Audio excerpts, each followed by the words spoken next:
은혜로운 찬양에 감사드립니다. 가끔 저에게 그렇게 묻는 성도님들이 계십니다. 목사님은 찬양도 잘하지도 못하면서 왜 이렇게 예배 시간마다 찬송을 이렇게 설교 전에 많이 부르냐고 저에게 그렇게 말하시는 분들이 종종 있고, 제가 여러분들을 보면 이렇게 눈초리에 그것이 역력하게 써 있는 분들이 있습니다.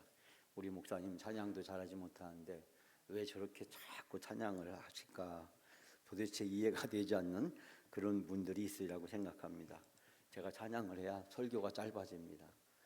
여러분들을 집에 빨리 보내기 위해서 제가 설교를 짧게 해야 되니까 제가 찬양을 하는 겁니다. 여러분, 그런 의미에서 제가 오늘 찬양을 모처럼 우리 같이 했는데요.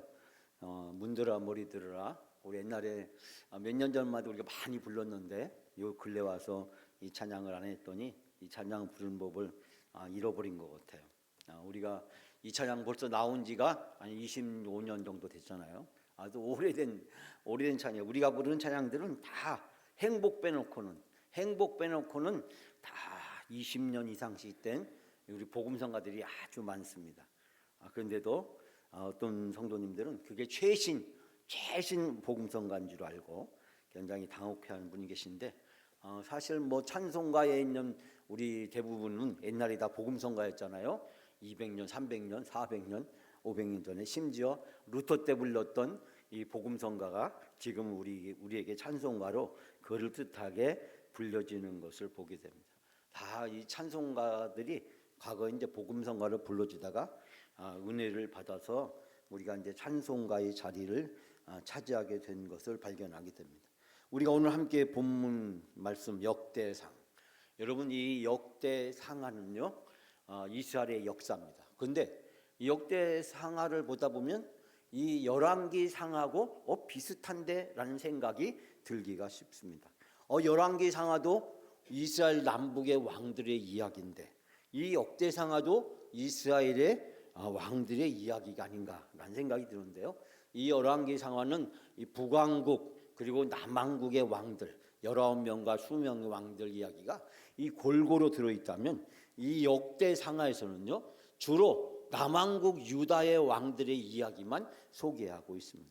그런데 이 열왕기상하가요 나오는 역사의 이야기가 언제 주로 쓰여진 얘기냐면, 바벨론 포로로 붙잡혀 갔을 때, 바벨론 포로로 붙잡혀 가서 우리가 왜 여기까지 포로로 끌려오게 되었나, 왜 나라는 망하게 되었나, 왜 성전은 파괴되었나. 어려운 일 생기면 사람이 지나간 일을 돌아보면서 반성을 하게 되잖아요. 저도 실수하는 경우가 참 많아요. 실수해놓고 내가 왜 그랬을까, 그렇게 하면 안 되는데 내가 왜 그렇게 했을까, 스스로 자학하면서 괴로움을 자초하는 경우가 제가 종종 많이 있는데요. 이스라엘 백성이 바벨론 포로로 붙잡혀가서 우리가 왜 여기까지 포로로 끌려오게 되었나라는 것을 생각을 해보니 두 가지 원인이 있다는 걸 깨닫게. 첫 번째는 우상 숭배를 했다. 우상 숭배.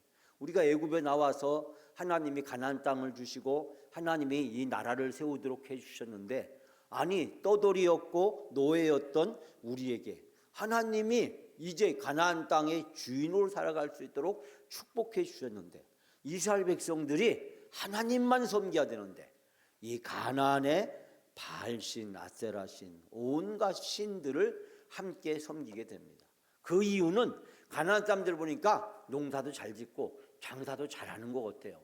그래서 우리가 이 세상의 축복을 받고 풍요로운 삶을 살려면 우리도 저 바알신을 섬기고 아세라신을 섬겨야 되는가 보다. 이 가나안 사람들처럼 우리도 그런 이 신들을 섬겨야 우리도 세상에서 풍요로운 삶을 살 수 있을 것 같다. 그래서 그들이 바로 우상을 숭배하게 된 것입니다. 그러면서 자연스럽게 하나님의 말씀을 불순종하게 되었습니다. 우상 숭배와 하나님 말씀에 불순종한 것, 바벨론 포로로 붙잡혀가서 그발 강가에서 이스라엘 백성들이 후회하면서 지난 일을 회개하게 됩니다. 여러분, 이때 바로 쓰여진 역사가 열왕기상하의 역사예요. 그래서 열왕기상하의 역사는 이스라엘 남부 왕들이 잘한 점도 있지만 잘못한 점도 숨김없이 다 기록하고, 다윗이 위대한 왕이지만 다윗 역시 실수한 것, 허물이 있는 것, 문제가 있는 것을 적나라하게 숨김없이 다 기록합니다. 모든 왕들, 북왕국 11명, 남왕국의 20명 왕들, 그 왕들의 모습을 숨김없이 생생하게 기록을 하면서 우리가 다시는 이런 잘못을 되풀이하면 안 되겠다라고 쓰여진 것이 바로 열왕기 상하의 말씀이었습니다. 근데 그런 이스라엘 백성들이 하나님이 이제 고레스라고 하는 새로운 왕을 세우고, 이 고레스 왕은 옛날 아수르나 바벨론처럼 이 강폭하게 나라를 다스리는 것이 아니라 자기 제국에 있는 모든 나라들, 민족들, 그 민족이 가지고 있는 문화와 종교들을 존중하면서 이제 이 제국 안에서, 이 페르시아라고 하는 제국 안에서 누구든지 자유롭게 자기의 민족을 따라서, 그 문화를 따라서, 그 종교를 따라서 살아갈 수 있도록 포용하는 포용 정책을 펼치게 됩니다. 그 결과로 인해서 바로 칙령이 발표되는데, 그 칙령이 유명한 고레스 칙령이에요. 이사야서 40장부터 41장, 42장, 여기에 등장하는 이 놀라운 이 복음의 비밀력, 이제 노역의 때가 끝났다, 이제 고향으로 돌아가도 된다라고 하는 청천벽력과 같은 세계를 뒤집는 놀라운 소식이 선포가 됩니다. 여러분, 아수르한 나라, 또 바벨론 나라, 과거의 애굽이란 나라, 다 일방적이고 폭력적인 그런 왕들이 통치를 했는데, 이 고레스라고 하는 사람은 포용 정책을 펼쳐서 고향으로 돌아가도 좋다, 너희 민족끼리 살아도 좋다, 민족의 문화도 존중한다, 민족의 종교까지도 존중한다. 그래서 이스라엘 백성이 이제 그발 강가에서 어디로? 예루살렘으로, 팔레스타인으로 돌아올 수 있는 놀라운 은혜를 입게 되었습니다. 바벨론에서 돌아온 유다 백성들이 이제 지나간 일을 돌이켜보니 하나님이 우리를 여기까지 인도해 주셨다는 사실, 예언자들을 통해서 약속하시고 말씀하셨다는 사실을 깨달으면서 어떻게 하면 하나님이 기뻐하시는 공동체로 우리가 재건할 수 있을 것인가. 그래서 다윗, 솔로몬 시대처럼 영광스러운 나라를 이룰 수 있을까. 우리가 다윗을 본받아야 돼. 그래야 다윗 시대처럼 번영하는 국가를 이루고 살 수 있게 돼. 다윗이 모든 것의 기준이 됩니다. 너무나 재미있는 것은 구약 성경에서 우리가 사람 이름을 내는 퀴즈를 내게 되었을 때 잘 모른다, 그때는요 무조건 다윗하면 50%는 많습니다. 그만큼 이스라엘 백성들은 다윗이 위대한 왕이라고 생각을 하고 있어요. 그래서 이 다윗 시대처럼 번영된 국가를 만들기 위해서 스룹바벨을 중심으로 성전을 재건하고, 그 재건된 성전에서 하나님께 예배를 드리기 위해서 우리가 오늘 본문에 등장하는 찬양대를 조직하고, 그리고 그 찬양대를 선별해서 조직하고, 찬양대를 훈련을 시키고, 그 찬양대원들에게 각각의 주어진 직책을 부여해서 이 하나님의 성전, 스룹바벨 성전에서 또 회당에서 하나님을 찬양하고 예배를 드리는 귀한 일에 동역할 수 있도록 하고 있습니다. 사랑하는 여러분, 바벨론 포로 이후에 성전에서 다시 예배를 드리게 되었을 때 이스라엘 백성들이 얼마나 기뻤을까요? 얼마나 행복했을까요? 먼 나라로 포로로 붙잡혀가서 떠돌던 이 민족들이 이제 고향에 돌아와서 예루살렘의 성전을 건축하고, 그리고 그곳에서 찬양으로 섬길 수 있는 귀한 직분을 주신 것은 큰 은혜이자 축복이었습니다. 오늘 주신 말씀은 세 가지로 생각합니다. 첫 번째는 구별된 부르심에 대해서 이야기하고요. 자, 우리가 1절 말씀 한 절만, 1절 말씀 한 절만 다 같이 함께 봉독합니다. 다윗이 군대 지휘관들과 더불어 아삽과 헤만과 여두둔의 자손 중에서 구별하여 섬기게 하되 수금과 비파와 재금을 잡아 신령한 노래를 하게 하였으니 그 직무대로 일하는 자의 수요는 이러하니라. 아멘. 여기서 우리에게 구별하여 섬기게 하되라고 이야기하고 있어요. 즉 많은 사람들 중에서 하나님이 특별히 지명해서 그들을 불러서 그들을 세웠다는 거예요. 아삽과 헤만과 여두둔의 자손 중에서 군대 지휘관들과 더불어서 함께 그들에게 찬양하는 직분을 주시기 위해서 그들을 부르셨다라고 하는 것입니다. 여러분, 우리의 모든 직분은 무엇을 위해서? 섬기는 데, 하나님을 섬기는 데, 예배를 섬기기 위해서 찬양을 하고, 우리가 이 예배를 섬기기 위해서 우리가 교회에서 여러 가지 봉사와 헌신을 다하게 하는 것입니다. 교회의 모든 직분과 직책은요 바로 섬기는 데 있습니다. 예수님이 섬기러 오셨잖아요. 하나님이 우리에게 섬기라고 했잖아요. 그래서 예배가 서비스, 섬기다라는 뜻을 가지고 있습니다. 어떻게 하면 하나님을 섬길 것인가? 그것이 예배의 본질이자 예배의 핵심이잖아요. 우리가 잘못 오해하면 예배는 하나님만 생각하고 사람들을 생각하지 않는 경우가 참 많습니다. 그러나 오늘 주신 말씀에 구별하여 섬기게 했다. 하나님이 특별히 그들을 뽑아서 세웠다라는 뜻을 가지고 있습니다. 예배를 섬기기 위해서 하나님이 귀한 직분으로 그들을 선택하여 부르심을 입었다는 것입니다. 사랑하는 여러분, 왜 하나님은 세상에 수없이 많은 민족 중에 이스라엘을 과거에 선택했을까요? 지금이 아니라 과거에 구약시대에 왜 이스라엘을 선택하게 하셨을까? 그리고 이스라엘을 통해서 이제 모든 사람을 구원하는 놀라운 일을 위해서 사용하신 것은 바로 하나님께서 이 모든 사람을 섬기기 위해서라는 사실을 우리는 발견하게 됩니다. 하나님이 교회를 통해서 무엇을 원하실까요? 바로 세상을 섬기는 것입니다.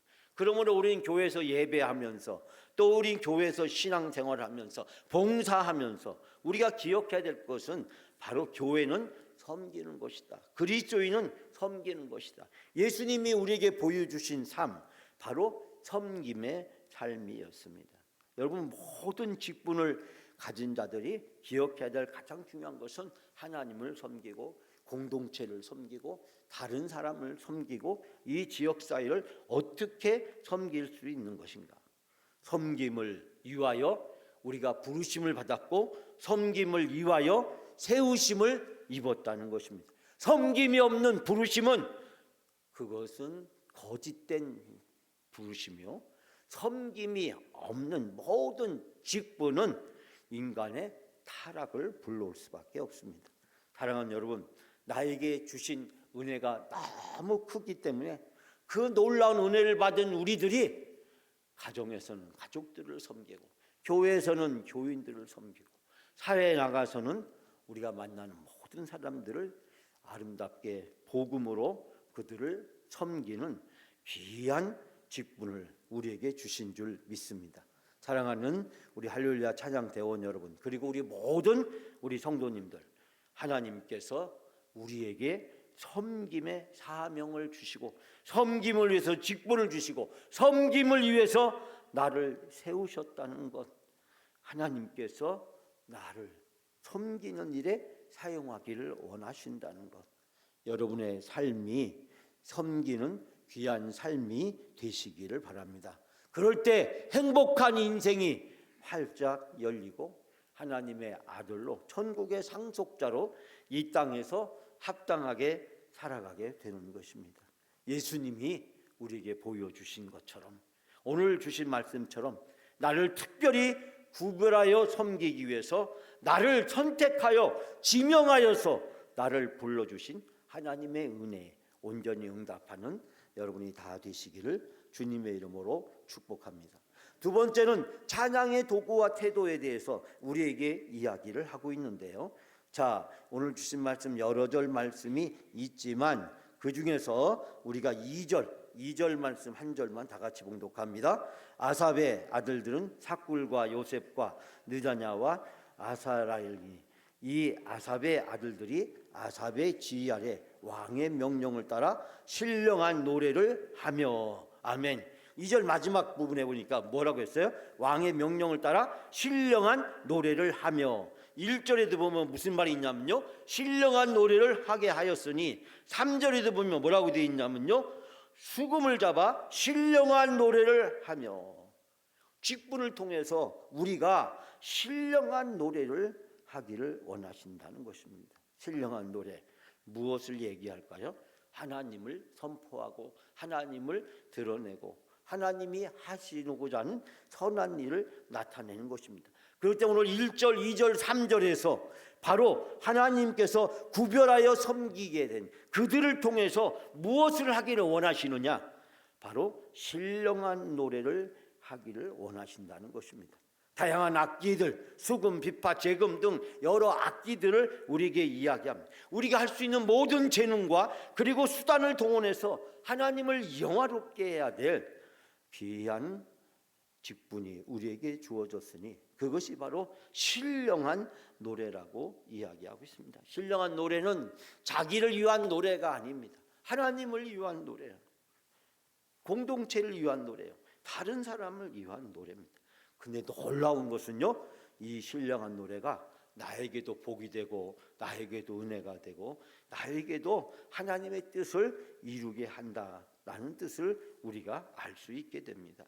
우리가 할 수 있는 모든 방법, 우리가 가지는 은사와 재능들, 그 모든 것들을 잘 활용을 해서 어떻게 하면 우리가 신령한 노래를 부르는 삶을 살 수 있을까?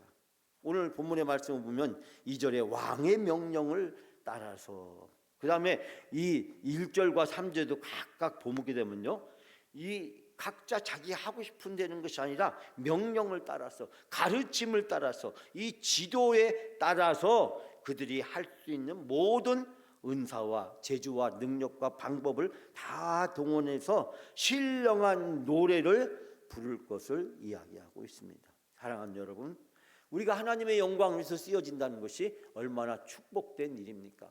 우리가 누구였습니까? 바로의 노예였습니다. 죄 가운데 있었습니다. 그런데 하나님의 백성이 되고 하나님의 자녀가 되었습니다. 이제 죄로 인해서 영원히 멸망받을 우리들이 예수 그리스도의 십자가와 부활을 통해서 이제 하나님의 자녀가 되고 천국의 상속자가 되고 왕같은 제사장이 되고 이루 말할 수 없는 고귀한 신분의 변화가 우리에게 일어난 것입니다. 사랑하는 여러분, 이 모든 것이 하나님의 은혜고 하나님의 축복이었습니다. 버려진 죄 가운데 있는, 멸망할 수밖에 없는 악한, 그리고 불의한, 그리고 영원히 타락하고 지옥에 갈 수밖에 없는 우리들이 이 놀라운 변화를 통해서 하나님은 우리가 하나님의 영광을 위해서 우리가 쓰여지기를 원한다는 사실입니다. 신령한 노래를 부르는 자로 하나님이 여러분을 사용하기를 원하시고 우리의 삶을 하나님이 사용하기를 원하십니다. 사랑하는 여러분, 2026년도에 내가 불러야 될 신령한 노래, 어떠한 노래일까요? 내가 오늘 불러야 될 노래, 부활의 노래. 예수 그리스도가 나를 십자가에 죽으시고 다시 살아나셨고 그 예수 그리스도를 믿음으로 말미암아 죄 가운데 영원히 죽고 하나님의 은혜 가운데 영원히 살게 된 우리의 변화된 존재, 새로운 피조물이 된 새로운 삶을, 새로운 일을 하게 된 우리의 위대한 변화, 무엇을 통해서? 부활을 통해서 이루어졌잖아요. 부활이 없다면 우린 여전히 무덤 가운데, 죄 가운데 있을 수밖에 없으나 이제 부활을 통해서 우리가 과거에 하지 않았던 새로운 일을 하는 새로운 존재가 되었고 하나님은 우리를 통해서 신령한 노래가 불려지고 하나님께 찬양과 영광을 드러내기를 원하십니다. 사랑하는 여러분, 이것이 얼마나 큰 축복입니까? 하나님이 나를 통해서 일하기를 원하시고 나를 사용하기를 원하시고 나를 쓰시려고 한다는 것, 여러분 얼마나 큰 은혜고 축복이고 기쁨입니까? 하나님이 내가 필요하대, 하나님이 나를 사용하시겠대, 하나님이 나에게 선한 목적을 가지고 있대. 여러분, 이것보다 이 세상에서 나의 인생에 축복과 은혜를 주는 것이 어디에 있습니까? 오늘 3절 말씀에 신령한 노래를 하며 여호와께 감사하며 찬양하며 하나님께 영광을 돌리는 우리의 삶이 되는 것, 그것이 최대의 축복이고 은혜인 줄 믿습니다. 사랑하는 여러분의 삶을 통해서 신령한 노래가 불려지길 바랍니다. 가정에서, 그리고 가족들과 친구들과 이웃들과 동료들과 교회에서, 내가 있는 그곳에서 어디에 있든지 신령한 노래, 신령한 삶이 여러분에게 이루어지길 바랍니다. 그런데요, 그 신령한 노래, 신령한 삶은 무엇입니까? 앞에서 이야기했듯이 섬김의 삶인 것입니다. 섬김의 삶을 통해서 하나님은 신령하게 생각하십니다. 섬김이 없는 것은 신령한 것이 아닌 것입니다. 우리는 이 신령한 것을 뭐 영적으로 고상하고 신비하고 초월적인 것, 아주 우리가 고차원적인 그 어떤 것을 적용하려고 노력합니다. 이 1세기 전후에요, 우리가 알다시피 초대교회 때요, 세계를 지배했던, 당시 로마 제국을 지배했던 이 가장 큰 이 철학 사상이 뭐였냐면요, 육체는 악하고 영적인 것은 선하다. 육체는 악하고 영적인 것은 선하다. 그런데 로마인들의 삶은요, 그 정반대잖아요. 육체를 숭상하고요, 예? 실제로는 정신적인 것을 추구하는 척했지만 사실 육체를 굉장히 추구했잖아요. 육체미를 한다든지 운동을 권장하다든지. 그래서 이 로마 제국 곳곳에 말이죠, 수없이 많은 경기장들이 있었고요. 심지어 예루살렘에도 말이죠, 경기장이 있었고 말이죠. 이 예루살렘에 말이죠, 거의 옷을 벗고 말이죠, 이 달리는 사람들이, 운동하는 사람들이 있었다는 거. 그건 어디에서 하는 거예요?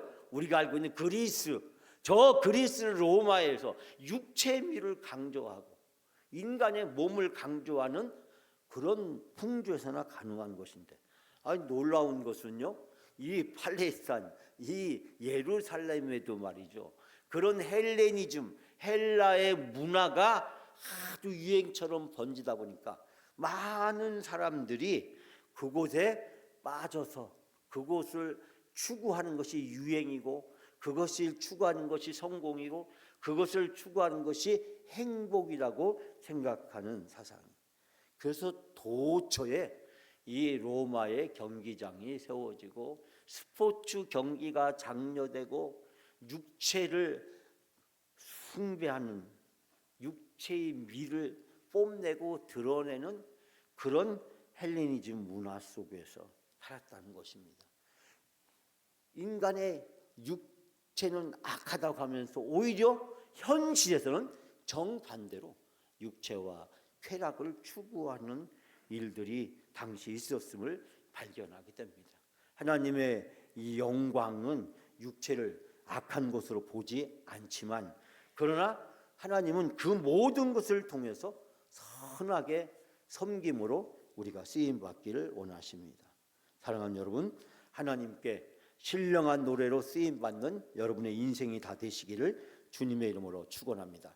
마지막 세 번째로, 공동체 속에서 우리가 쓰임을 받아야 된다라는 사실을 이야기하고 있습니다. 자, 우리가 마지막으로 7절 8절 말씀, 7, 8절 다 같이 보는 설교를 짧게 마치도록 하겠습니다. 그들과 모든 형제 곧 여호와 찬송하기를 배워 익숙한 자의 수요가 288명이라. 이 무리의 큰 자나 작은 자나 스승이나 제자를 막론하고 다 같이 제비 뽑아 직임을 얻었으니. 아멘. 자, 여기서 우리 두 가지, 찬송하기를 배워서 익숙한 자, 하나님께서 선택한 자는 부르시되 그들을 훈련을 통해서 만들어서 사용하신다라는 것을 발견하고, 두 번째, 하나님의 부르심에는 어떠한 차별이나 구별이 없다라는 것을 이야기하고 있습니다. 작은 자나 큰 자나 스승이나 제자나 누구나 막론하고 신분이나 지역이나 이 모든 것을 떠나서 하나님은 바로 사람을 선택하시고 그들을 사용하신다는 것입니다. 하나님 나라의 사역에 있어서는 신분이나 나이나 차별이 없고 모든 사람이 하나님께 쓰임받기를 원하는 선한 마음을 통해서 사용되어진다는 것을 이야기하고 있습니다. 제비를 뽑아 대가나 초보자나 스승이나 배우는 사람을 구별을 두지 않았다. 택하심과 부르심은 하나님의 전적인 은혜인 것입니다. 잘나고 똑똑하고 능력 있는 사람을 뽑은 것이 아니라 믿음이 있는 사람을 하나님은 원하시고 그를 통해서 일하기를 원하십니다. 교회의 모든 직분은 믿음으로 하는 것입니다. 능력으로 하는 것이 아닙니다. 능력이 믿음보다 앞서면 반드시 교만에 빠지게 되어 있습니다. 그러므로 나같이 부족한 사람을 하나님이 사용하기를 원하신다는 기쁨과 감격을 가지고 바로 내가 어떻게 하면 하나님의 뜻을 이루는 섬김의 삶을 살 수 있을까? 여러분, 이것이 우리에게 주어진 사명이자 우리에게 주어진 미션인 줄 믿습니다. 찬양은 하나님께 영광을 돌리는 것입니다. 입술로만 하는 것이 아니라 온 몸으로 말과 행동과 삶 전체를 통해서 우리가 하나님께 영광을 드리는 삶을 사는 것입니다. 사랑하는 여러분, 이것은 찬양대뿐만 아니라 우리 모든 성도들에게 주어져 있는 인생의 목표인 것입니다. 어떻게 하면 내 삶 전체가 하나님께 영광이 될 수 있을까? 그 중에 작은 것 하나, 입술로도 하나님을, 목소리로도 하나님을 어떻게 영광을 드러낼 수 있을 것인가? 영광을 드러낸다는 것은 곧 섬기는 것입니다. 섬김이 없는 영광은 허상이요, 가식이요, 위선이요, 종교적인 위장과 편견에 불과한 것입니다. 섬김이 없는 영광을 우리는 추구할 것이 아니라 우리가 가진 모든 것을 통해서 하나님을 섬기고 공동체를 섬기고 다른 사람을 섬기게 될 때 하나님은 우리를 통해서 놀라운 은혜와 축복을 우리에게 부어주실 뿐만 아니라 우리를 존귀하게 사용해 주실 줄 믿습니다. 오늘 2026년 우리 할렐루야 찬양대 헌신 예배를 드리면서 오전에 아름다운 찬양으로 부활의 그 감격과 기쁨을 찬양할 때 우리 마음이 얼마나 기쁘고 얼마나 행복했습니까? 우리가 하나님께 쓰임받을 수 있다는 것 큰 축복이잖아요. 그런 찬양의 자리에 내가 예배 드릴 수 있다는 것 얼마나 큰 축복입니까? 지금 병원에 누워있지 않고 지금 교회에 와서 예배 드릴 수 있다는 거 얼마나 큰 축복입니까? 집에 가면 텔레비는 24시간 볼 수 있지만 예배는 딱 정해져 있잖아요. 주일 천국잔치는 11시부터 오후 2시 반까지 딱 정해져 있잖아요. 예? 그 시간이 지나면 우리에게 천국잔치의 기회가 주어지진 않잖아요. 이 귀한 시간을 우리가 하나님 앞에 나가 예배드렸다는 것 얼마나 소중한 일이고 얼마나 기쁜 일입니까? 사랑하는 여러분, 매 주일마다 영광 천국 모델하우스에서 펼쳐지는 천국 잔치에 참여하고 그곳에서 천국 문화를 아름답게 꽃피우는 여러분이 다 되시길 바랍니다. 무엇을 통해서요?